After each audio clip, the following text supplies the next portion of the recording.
बालो असी पढ़ी रहा आयूं दर्जो नाव जी हीअ किताब सुरहान। हिन में असां नज़्म पढ़ी रहा आयूं। असां हिन खां पहिरीं पढ़ीसीं नाई नज़्म जेका आहे की न ॾींदासूं। हिन नज़्म में असांखे हर हर हिमथायो वियो आहे देश प्रेम जे वास्ते ऐं चयो वियो आहे कि असांखे हीअ आज़ादी क़ुर्बानीनि खां पोइ हासिल थी आहे। असांजे मथां राज कयो वियो अंग्रेज़नि द्वारा, मुग़लनि द्वारा, ऐं वीरनि पंहिंजी जान जी क़ुर्बानी ॾिनी, पंहिंजी जान जी परवाह न कंदे असांखे आज़ादु करायो, असांजे देश खे आज़ादु करायो।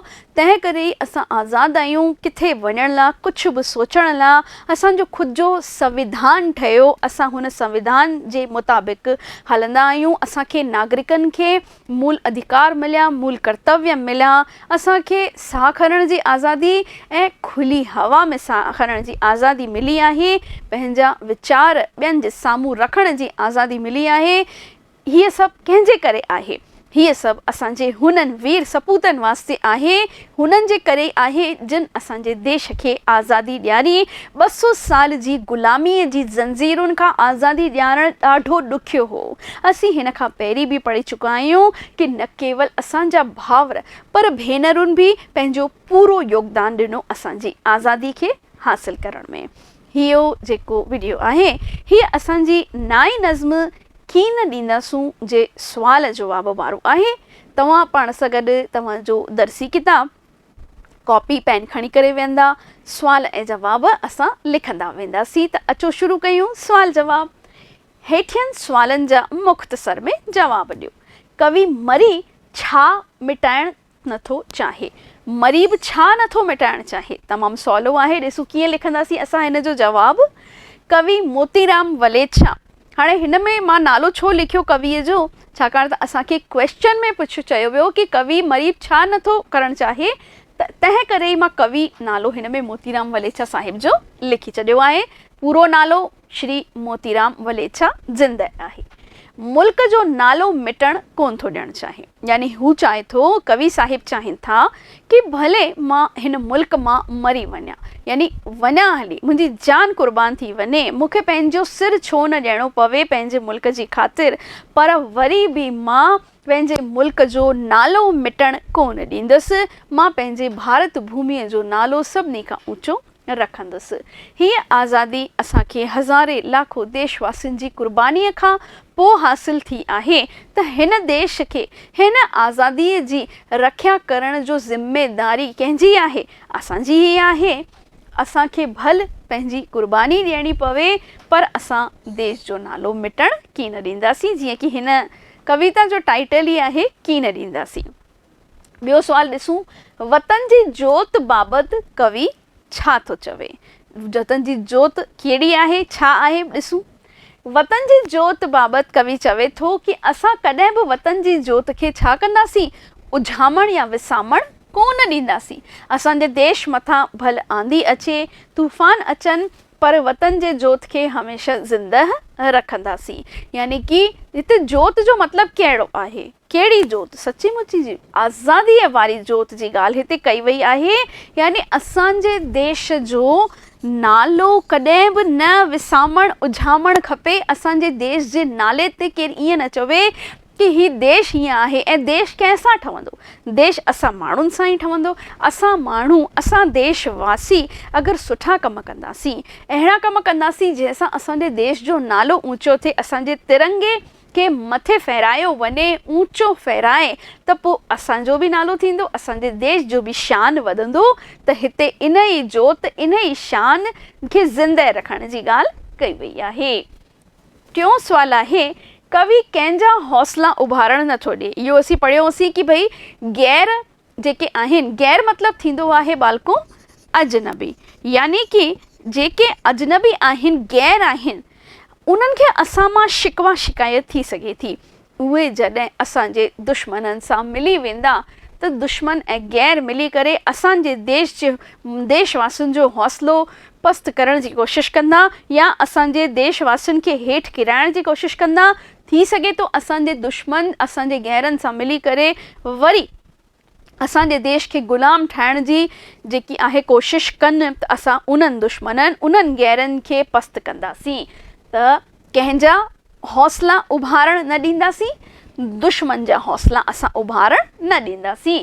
कवि जिन लिखनि था कि भले असांजा गैर जो सिनोनिम साॻी माना वारो अखर ॾिसो मां ॾिनो आहे पराओ, दुश्मन सां मिली वञनि ऐं केतिरी बि कोशिशि कनि, पर असां भारतवासी दुश्मन खे हुन जे मंसूबे में कामयाबु न थियणु ॾींदासीं। असीं दुश्मन जा हौसला पस्त कंदासीं। यानी दुश्मन जो मंसूबो कहिड़ो आहे?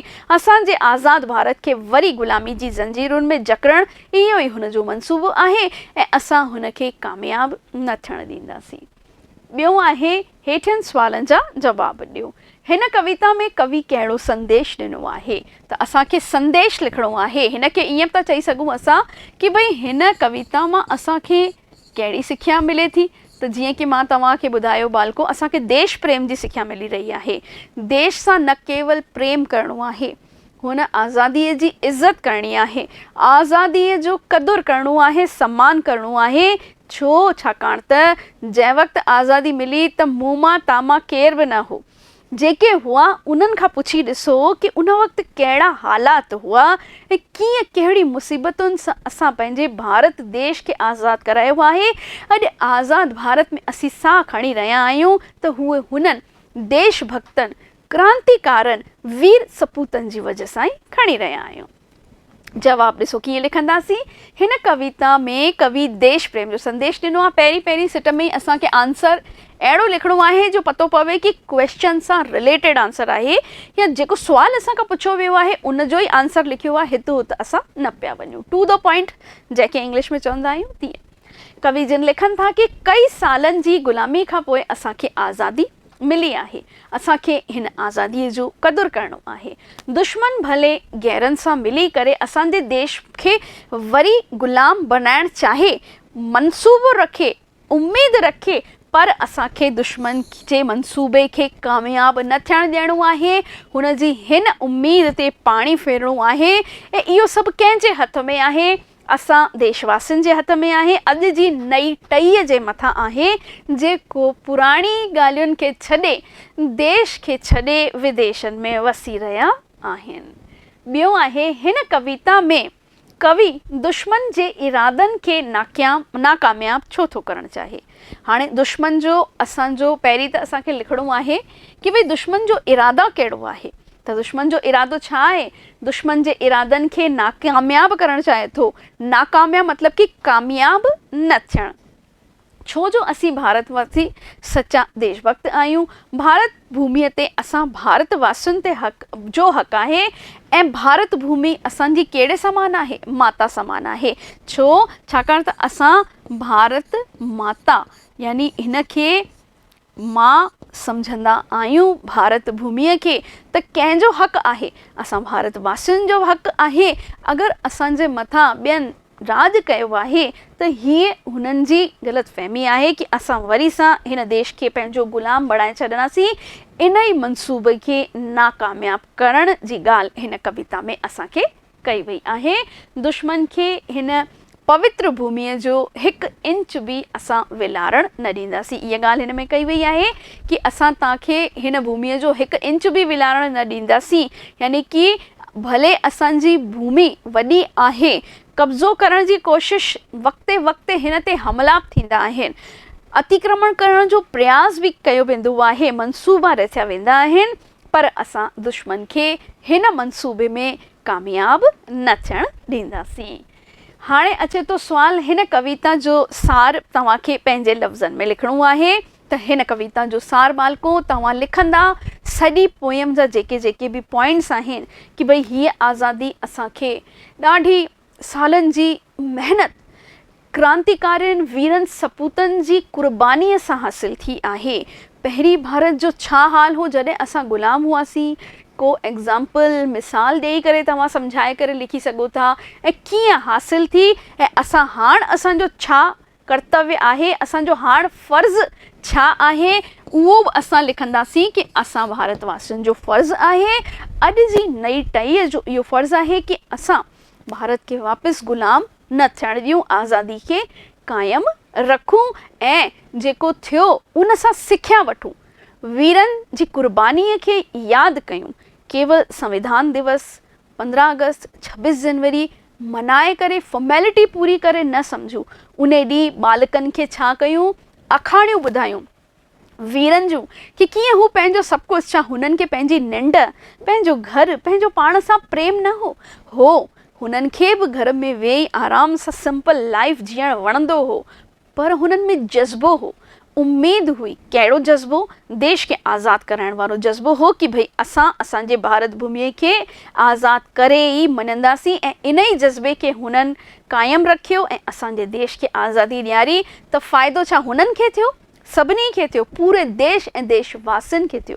हा, विरांङे जो दंश असांखे ज़रूरु झेलणो पियो, पर तंहिं हूंदे बि पूरो भारत आज़ादु थियो, ऐं कंहिंजे करे? असांजे वीरनि सपूतनि जे करे।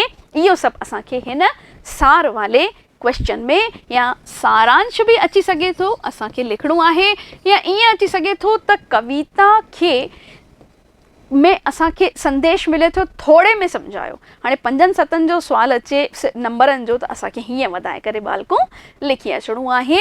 त इहे असांजी पोयम नाई नज़्म जेका आहे की न ॾींदासूं पूरी थी। मिलंदासीं आख़िरी नज़्म में। तेसीं ताईं नमस्ते।